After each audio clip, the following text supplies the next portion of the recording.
One of the most important elements of our Salamander Crossing Brigade trainings is learning how to stay safe when you're out on the road for big nights. Big nights are by nature dark, wet, sometimes foggy, times when driving visibility can be dramatically reduced and drivers may not expect to be seeing people in the road. Your first responsibility is to your own safety. Here's what you need to know.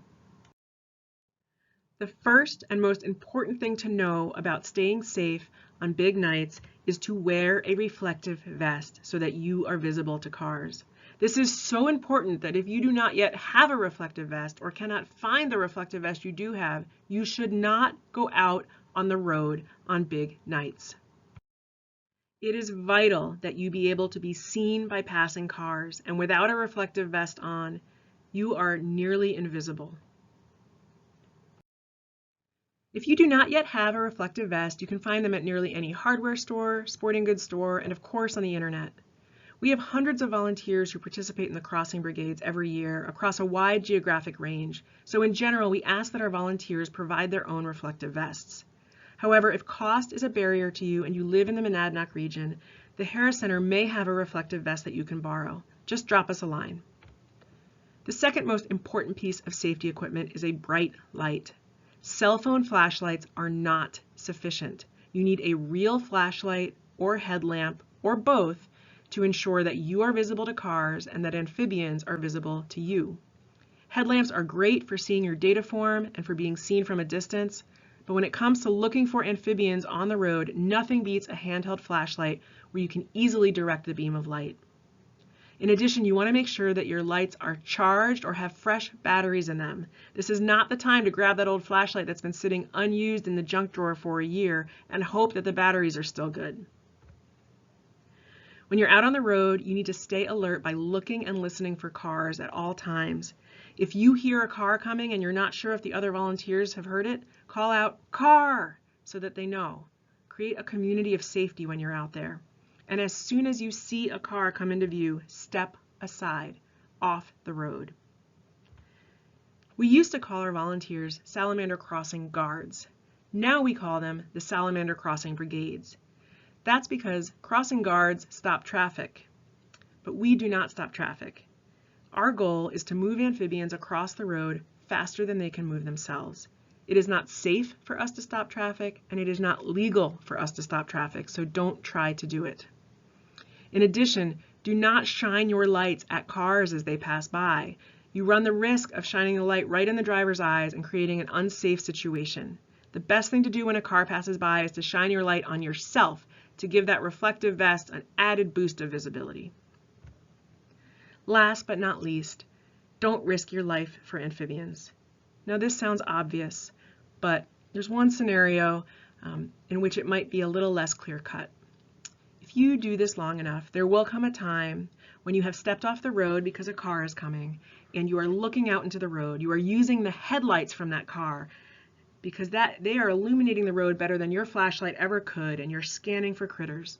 And there will come a time when you see a spotted salamander or a wood frog in the beam of those headlights. And your first thought will be, I can rush out there real quick and grab that critter out of the road before the car comes. I want your second thought to be my voice in your head saying, don't do it. On big nights, roads are wet and slick. It is easy to slip when you're in a rush. In addition, salamanders and frogs can squirm out of your hands, making an unsafe situation for everybody. It's one of the most difficult parts of being a crossing brigade volunteer is stepping aside when cars pass by, even when you know critters are on the road. But it's what you must do. Keep your eye on that critter, hope for the best, and tend to it after the car has passed. If you're hoping to bring kids out to the crossings, there are some added precautions you should keep in mind. First, leave very young children at home. Crossing brigades are best suited for kids elementary school aged and up, who know how to be safe around traffic and who you can trust not to dart into the road if they see a salamander. Do some research ahead of time to find a crossing site that's family friendly. This means wide shoulders or sidewalks, slower moving traffic, maybe some street lights for added visibility. On our Harris Center website, we have information about crossings in the Monadnock region that we know to be family friendly, as well as crossings that we know are not family friendly. But you may need to do some of your own digging and even visit your site ahead of time in the daylight to get a better sense for the lay of the land. Make sure everyone in your group is wearing a reflective vest. It is not enough for one adult or one child to be visible. You all need to be visible to cars. And lastly, we highly recommend a 1-to-1 adult-to-child ratio, with the primary responsibility of each adult being the safety of the child in their care. We know from experience that it can be challenging to wrangle a gaggle of really excited kids, especially when there's frogs or salamanders to see, but it's important for safety. So if you are just one parent with a larger family of children, we encourage you to enlist the help of family friends, aunts, uncles, and really strive to maintain that 1-to-1 adult-to-child ratio whenever you're out on the road for big night. In addition to thinking about traffic safety, we also need to think about COVID safety. If you have recently tested positive, been exposed to someone who's tested positive, or are experiencing symptoms, do not come out to amphibian crossings. Although face masks are not required in outdoor settings, we do ask that you bring one with you and come prepared to wear it over your mouth and nose whenever physical distancing can't be maintained, such as gathering together to admire salamanders.